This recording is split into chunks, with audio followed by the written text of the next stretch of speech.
Frankie here with a quick bit of feedback on the game against Fundamental on Sunday. Another challenging game against a quality side.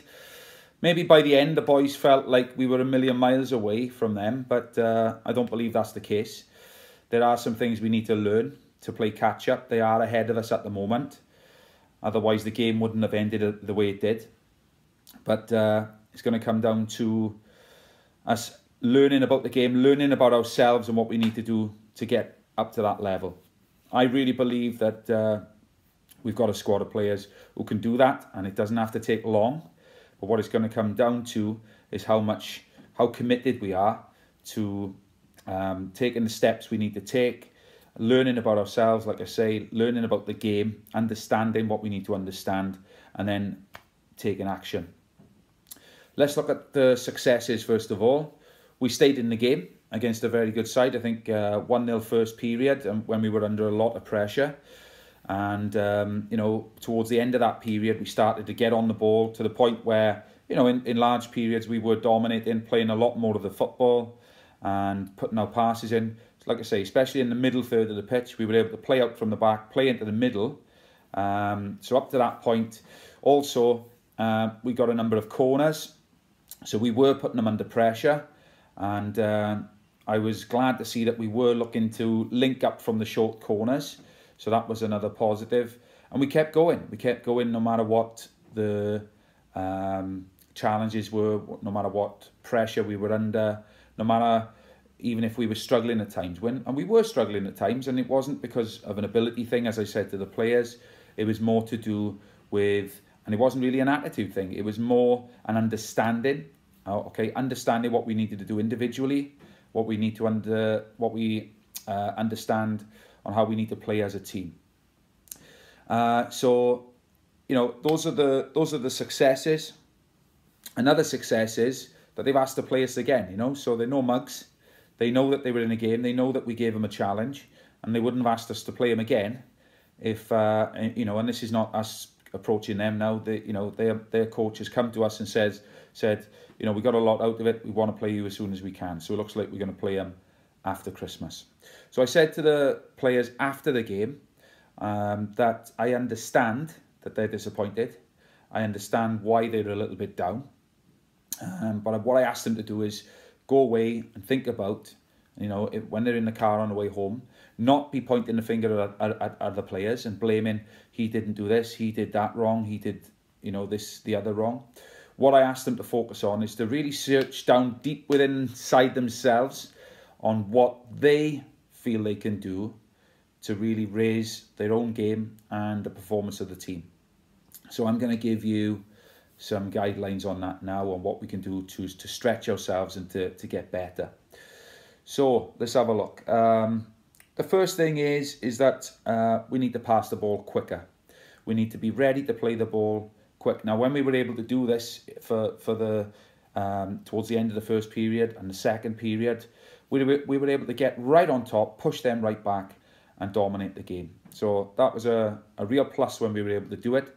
We just need to be ready to do it at all times. It's not going to work every time, but we need to be able to play it quicker. The other thing is, if I just show you on the tactics board here, we need to be able to play the ball forward quicker. So let's say we've got a man closing us down there, okay? We've got the time, when the ball's coming out to us here, okay? Sorry, let's go the other way. It's confusing with the screen going the other way. Yes, that way. No, it is that way. Okay, this player definitely has time and space to play it down the line. But if he wants a touch, and then have a look at where he's going to go, by the time he's had the touch, players come in, closed him down. Okay, so what we need is, whoops, get the camera sorted, yeah. So what we need is that awareness of our options is something that we spoke about before the game and after the last game. Are we aware of where we can go? Sometimes that simple ball forward is just on, especially on a big pitch like we had on Sunday.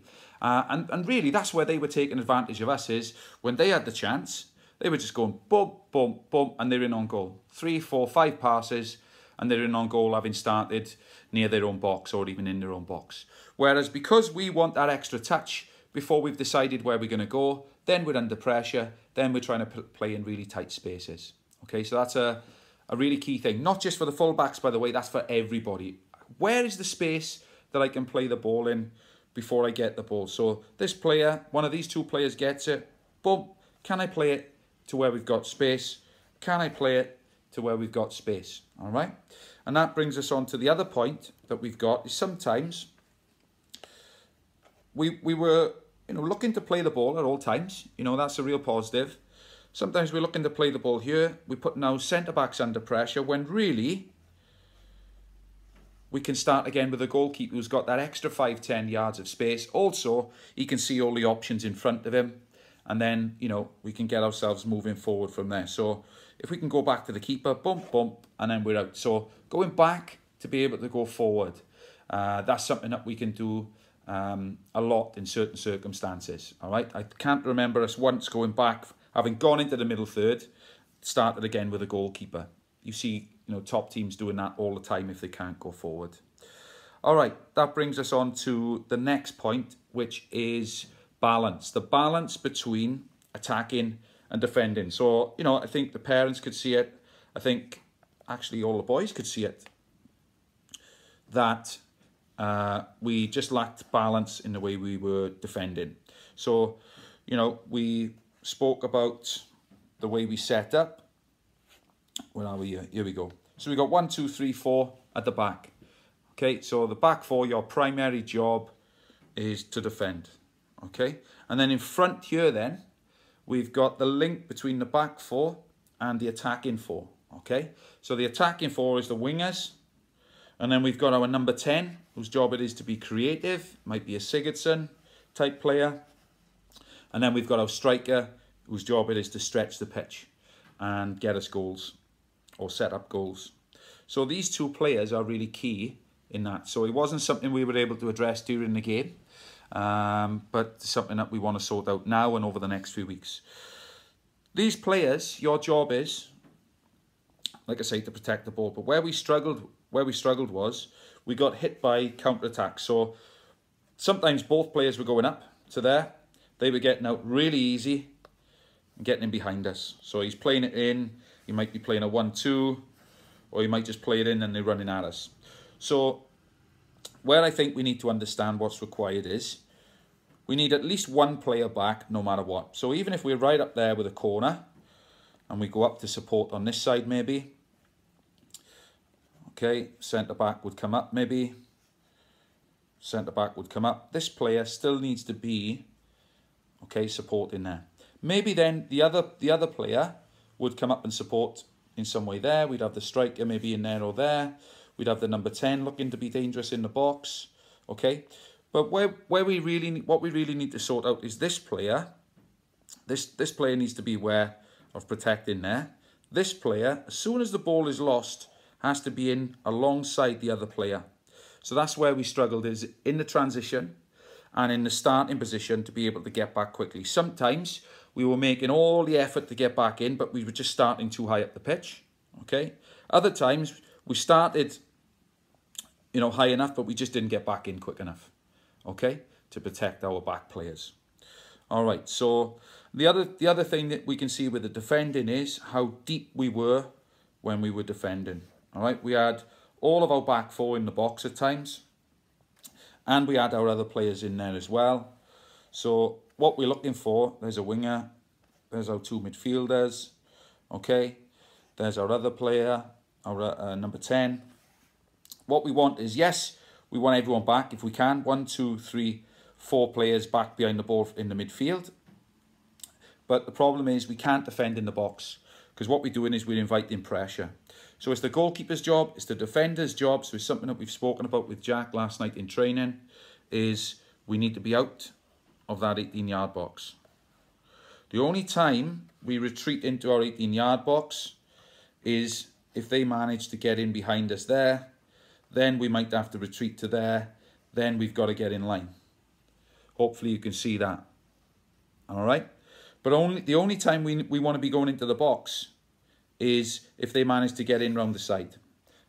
If they haven't got in round the side, we don't drop back. We stay in line. Especially when we're playing offsides, we just stay in line. We let them go offside, It's something that we need to practice. It's not just going to come back, to us just by watching this video. It's something we need to practice over and over, which we will.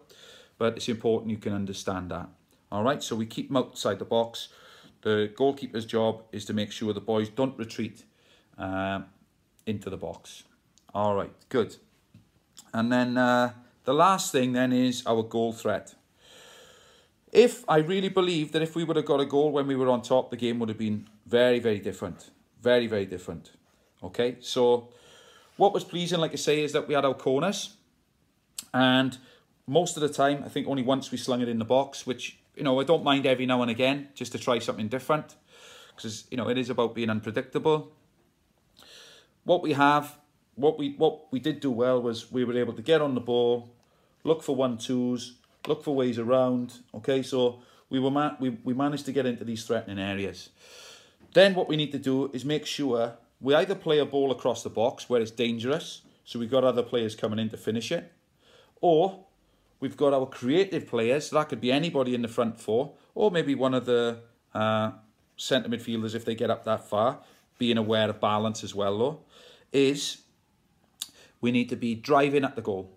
Okay, so especially Bryn, who tending to get the ball in these areas, let's recognise when we've got a 1v1 situation, let's take them on and let's get shots off before they get a chance to get set. Okay, because we were playing passes along across the box, which can work, but really when we've worked so hard to get in these dangerous positions, we want to be getting shots off. So we want to be very positive there. Okay, right. So if you've got any questions on that, then please let us know. I'm going to go through the individual feedback now. So Lucas in goals, again, distribution was a strength. Overall, you know, he corrected any mistakes that were made, learned from them, and generally distributed the ball well. The key thing for you, Lucas, is, like we just said there, you need to dominate the box. You need to dominate it by making sure our defenders are out and they don't retreat into the box to invite pressure. And you need to dominate it when the ball does come in. So any loose balls, you need to be there first. You know, you need to come out and punch if it's a corner. So just act as if the box is your area. No, nothing happens unless it has your say. So nobody comes in, you know, unless they have to. And the only time they have to is when they get behind us down the line. Any balls through the line, if our players are holding a line on the box, should be yours. So I'll just show you that here. There's our back four. Okay, they're holding a line at the edge of the box, right? If they manage to play a pass through, let's say they play it there, let's say he plays it down the line, you're in a position where you're favourite to come and get it. Okay, so that's the way we work it at the back. So we need more organisation, like we said after the last game, before they get in behind us, before they control us in behind. Okay, Jack Davis, again, a positive contribution. Good in getting to the ball first. Good with the ball. Used it well. Played it simple. You know, didn't complicate things with the ball, and started off some really good attacks. So, you know, made a good contribution to the way we played. The key area, again, same as the last time, is just don't dive in. You know, especially when the space is opening up for the opposition and you're 1v1. If you dive in, or if you step forward when you know, or if you're not 100% sure you can win it, just don't step forward. Just jockey, get in a position where, you know, you can block the goal, you can make it difficult. You don't have to win it to defend well. Don't have to win the ball. Okay, Evan Bodger, again, defended well, especially in the left-back position. So, you know, Evan and Jack, very similar to the last game. You know, made it hard for the opposition. Got in some really important blocks. Like everybody else, you need to make sure we're pushing out, we're staying in line, so you can see across the line when we're coming out. So I'll just show you that on here. So Evan, if you're out here, then you can see whether the other players are up or down. You need to be in line with them. So if they're up and you're down, you need to make sure you're pushing out and staying in line. And then when you do get it, like we said earlier, can we look for